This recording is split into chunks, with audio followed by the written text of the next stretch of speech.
Hello, BookTube.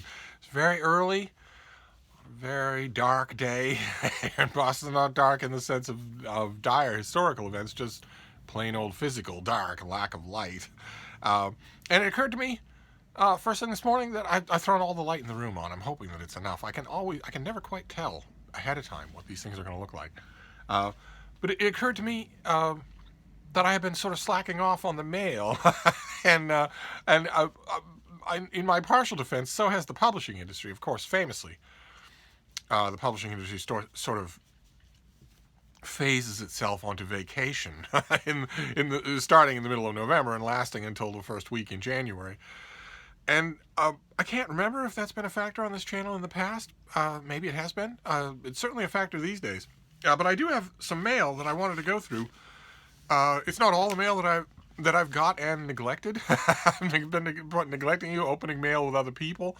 But it's some anyway. And the first two are obviously book catalogs. They're too thin even to be slim volumes of poetry. They're obviously just catalogs for upcoming wares. The first one is from the University of Nebraska Press.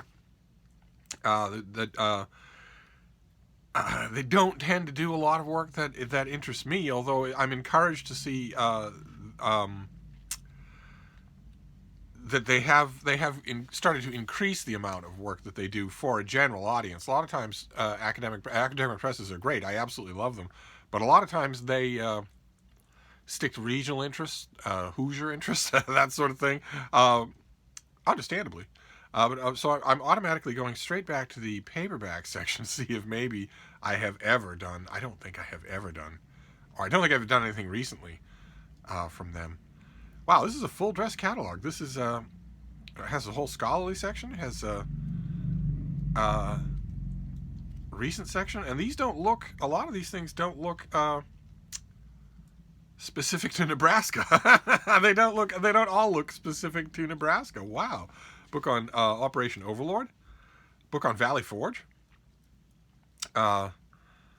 Okay, well, great. That's a little bit of a surprise. I ordinarily expect, an analysis of the hero type in the Bible.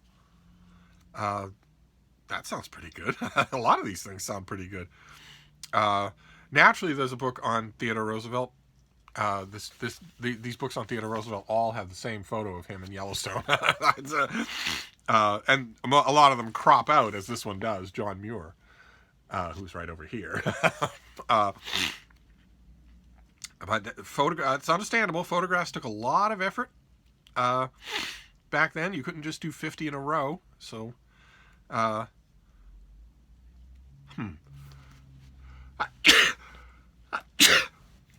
Okay, well, great. This has a request sheet and everything, so that's fantastic. So we're off to a start with one catalog. I always sneeze first thing in the morning. I don't know why that is. Is it that stuff accumulates in the nasal passages overnight? I would understand that if if we're talking about sleeping people whose reflex to sneeze is canceled, but I wasn't sleeping. I hardly ever sleep. So anyway. Okay, this other one is a catalog for Europa editions. They're much, much more general interest. And this might have a paperback section as well. And so it's just horrible. I go straight for the paperback section, and I shouldn't. Okay. It doesn't have one, but that's all right. Let's see if this, I won't drag you through every one of these, but it's always interesting to see what they're leading with. And in this case, it's Elena Ferrante, but I'm just going to ignore that. I'm doing my best to be diplomatic to the folks at Europa. I am. I'm trying my best to be diplomatic to them, and I'm trying my best to be diplomatic to you, to some of you who have hopped on the Elena Ferrante train. This is an almost talentless author, almost completely talentless, and yet the Nosgard experience has just struck. I'm trying not to hammer away at it at all. I'm just politely ignoring most Elena Ferrante stuff. Oh God, Bean, what's the matter? She has been so jumpy lately. I don't know why. Last couple of days, she's just been so jumpy. Okay, I'm not seeing anything. This is a small catalog, and it doesn't have a call sheet, and I'm going to get all these books anyway. I'm not seeing anything that really jumps out at me, so let's just move straight to the mail. Maybe that'll calm her down. She'll have something to tear apart. There you go. There you go. Huh? Yes, there you go. All right, so let's see. Let's see what this first one is. This comes out in March, and it is called The Rule of Five, Making Climate History at the Supreme Court. This is from the Belknap Press of Harvard University Press. Always fantastic books.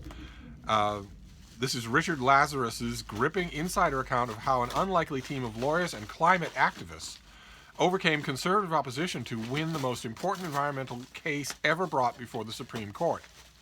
The final ruling in Massachusetts versus EPA, by a razor-thin 5-4 margin, made possible crucial environmental safeguards, which the Trump administration now seeks to unravel. Trump doesn't believe in environmental protections, and he doesn't believe in climate change, catastrophic climate change, and he doesn't believe that massive companies left to their own devices will pollute. Or he wants you to believe that they won't pollute, but they will, and he knows it and he doesn't care. He has all of the septuagenarian a-hole not cares. All the boxes that you can click for if you know an a-hole septuagenarian. No wisecracks. If you know an a-hole septuagenarian, then you will know they have a long list of boxes of things they don't care about. I don't care, I don't care, I don't care, I don't care. Basically, it boils down to the only thing they actually do viscerally, urgently care about is themselves, their immediate physical comfort. So is there the tray of party mix snack food right where you want it when you turn on your iPad? And if there isn't, you will become genuinely upset. But gender equality, I don't care. School bullying, I don't care. International terrorism, I don't care. The fact that the world heat records have been broken every consecutive year for the last 10 years, I don't care. I'm sure you know the type. You're headed into Thanksgiving. You'll probably be dealing with the type. Let's see here. In 2007, the court in Massachusetts ruled that citizens could sue for harm caused by climate. I won't belabor the obvious here by pointing out that in this case, as in all cases in American history, Massachusetts was on the forefront of enlightened legislation.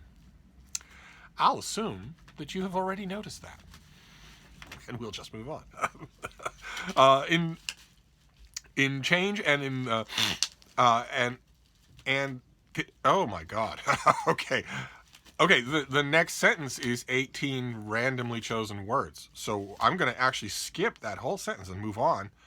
The victory. So in that sentence, that is a massive typo. The computer there was the victory. It was noticed that there was a victory. The victory was the first time in the nation's history that environmentalists successfully beat the President of the United States in the Supreme Court after losing in the lower court. The court's decision made possible both a sea change in domestic law reducing greenhouse gas emissions and the signing of by 195 nations 8 years later in Paris of the world's first major global climate agreement. From this infighting of the petitioners to the closed-door decisions making the justices... okay. That's fully enough of that. This is a book about that landmark case. I will take a piece of paper when I'm done with this video and write out a pub sheet with the date and all of the information. I will just throw this thing away. This is a book about that landmark case. One, I hope, of many to come. It's a minor victory. If we don't start making major victories here, we're all going to die. Wow, though, that was alarming. Not the narrowness of the case, but all right. Let's just move on here. Do you want another thing to eat? Do you? Huh?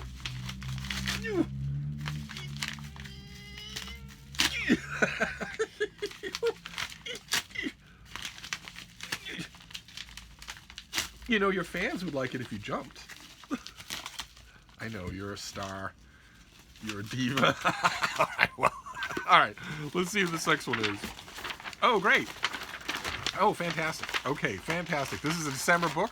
This is the finished copy. We've seen this already. This is by Daisy Dunn. This is The Shadow of Vesuvius.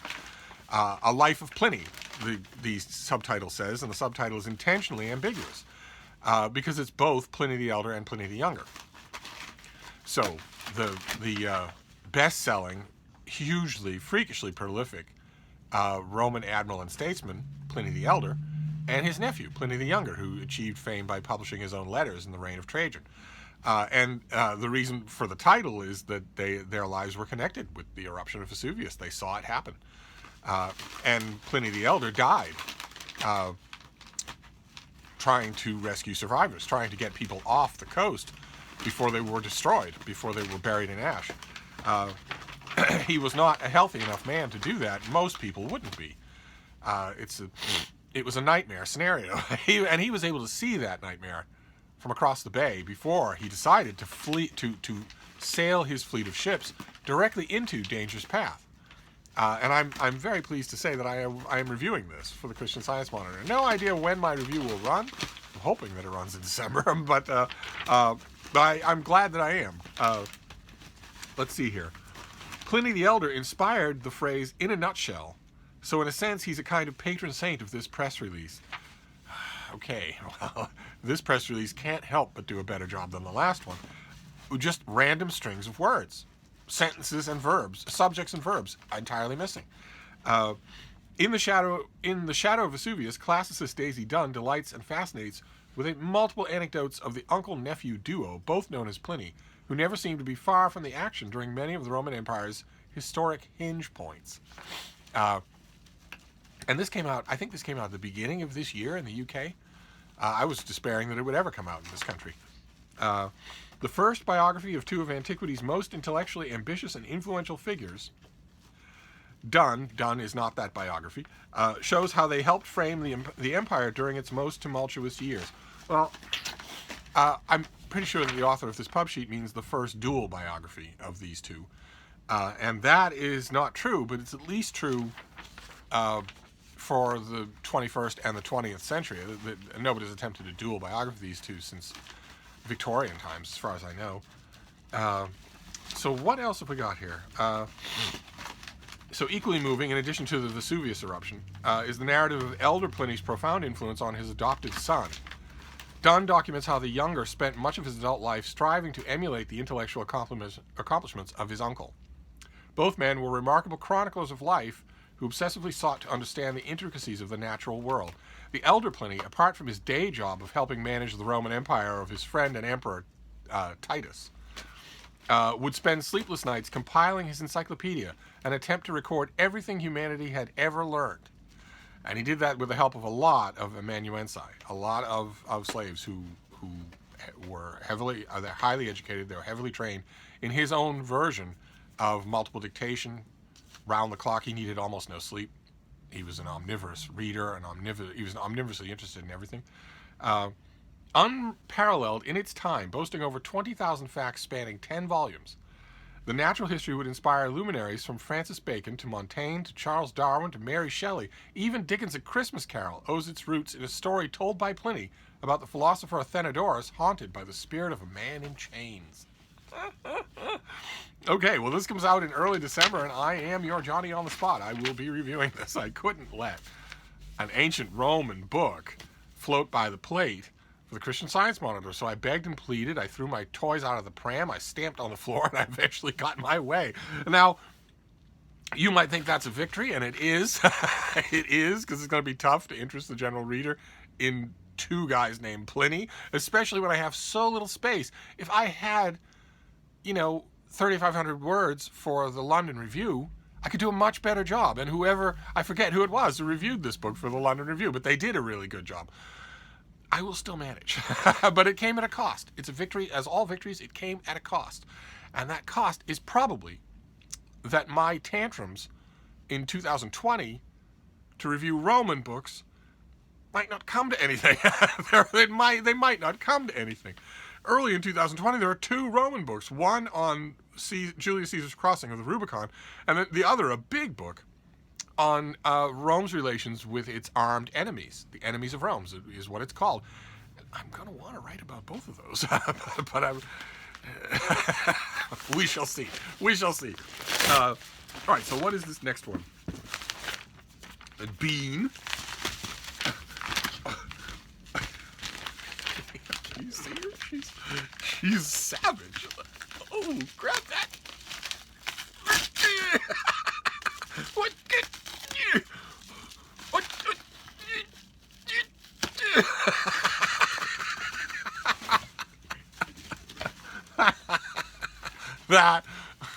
That was more activity than I got out of Lucy in 5 whole years of her life. All right, let's see what this next one is. Okay, this is, what is this? This is coming out in May. April, May. May will be on the doorstep of summer. This is from Jennifer Steele. I hope I'm pronouncing that correctly. It's S-T-E-I-L, so it could be style. I think you'll have to admit, it's incredibly cool either way.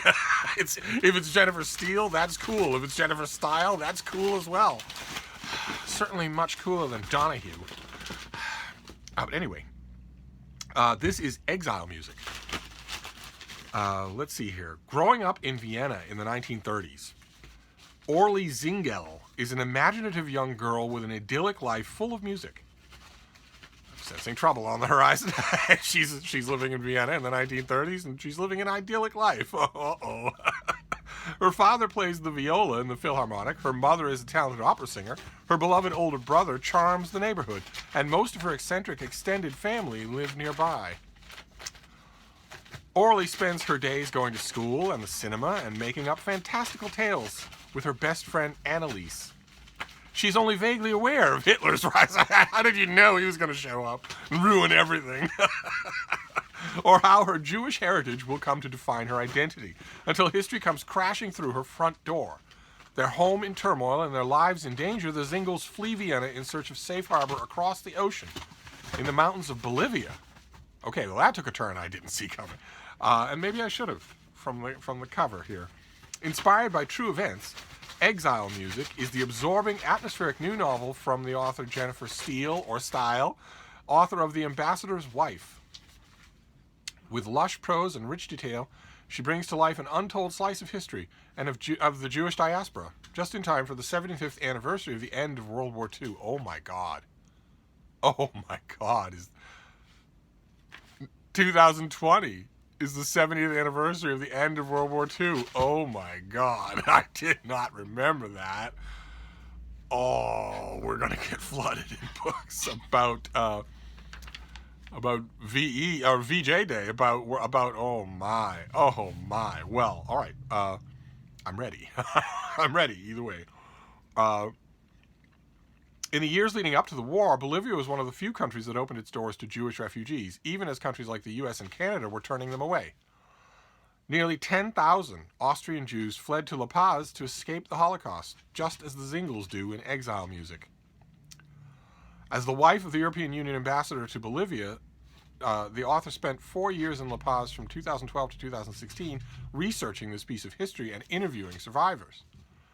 Okay. All right. Fantastic. I want to say that I read The Ambassador's Wife. I almost remember that. I almost remember that. I'll have to look it up and see if it rings a bell. The author currently lives in Uzbekistan. And this comes out in May. Wow. All right. Well, historical fiction. Okay. And then we have our last thing here. It's cardboard. No boxes this time around. Let's see what we have here. Bean, are you interested in cardboard? No? Oh my God! That's the Tasmanian devil down there. Oh my God!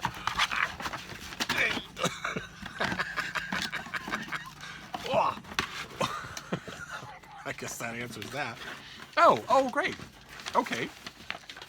All right, this gives me a chance to tell you a little bit more about this. This showed up already on a Bizarro TBR, an RBT, of books that I will not be reading, that I will not be reading immediately. But this is another copy. This is Janice Hadlow's book, The Other Bennet Sister.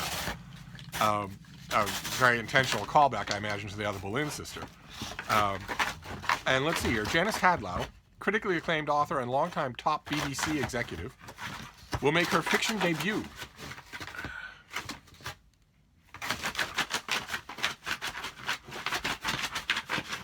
Bean.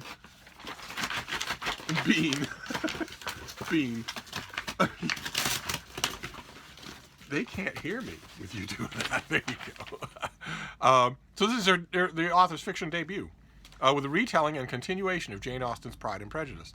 A stunning, meticulously researched expansion of Austen's literary canon, and a new story in its own right. It tells Mary Bennet's side of the story with exactly the affection and authority to satisfy Austen's fans. In Pride and Prejudice, Mary Bennet is the overlooked, plain middle sister, stuck in the shadows of her 4 beautiful and popular sisters. More likely to hole up in a library than a dance party, Mary is in the original novel destined for a life of spinsterhood and solitude. But what if Mary Bennet's life unfolded very differently from the one foreshadowed by Austen's beloved book? And like I mentioned in that other video, this is an Austen sister who's been a frequent subject for Jane Austen pastiche fiction. And with Jane Austen pastiche fiction, you have to, there are 2 paths you can take with this sort of thing. You can either tell a what happened next story, just the bare bones what happened next story, and fill it with shot and incident, or you can tell a what happened next story in your best Jane Austen voice, or try to. Many authors in the last few hundred years have tried to imitate Jane Austen's voice, especially as we see it in Pride and Prejudice, and none have succeeded. And some have failed in the midst of their attempt, and continued on with some quasi-Jane Austen voice. I'm thinking of Death Comes to Pemberley. And either way is fascinating to me. I will just have to see. I, of course, like all other readers of Pride and Prejudice, I think, in my first reading, I had nothing but scorn and mockery for Mary Bennet. And it was only when I read Longbourn by Joe Baker, which is a retelling of Pride and Prejudice from the viewpoint of the servants, that I realized how much I had taken for granted in Pride and Prejudice because the author of Pride and Prejudice told me so. Not Jane Austen, but the narrator of the book, who could be Jane Austen, who knows, one way or another. I had already had my suspicions. I have a rather famous set piece that I will do for you sometime about that narrator. I hesitate to call it Jane Austen, but because Jane Austen didn't know any of these characters, she made them up. So there's a voice telling us the story of Pride and Prejudice. We can call it Jane Austen if you want. If that's easy, we can call it the narrator one way or another.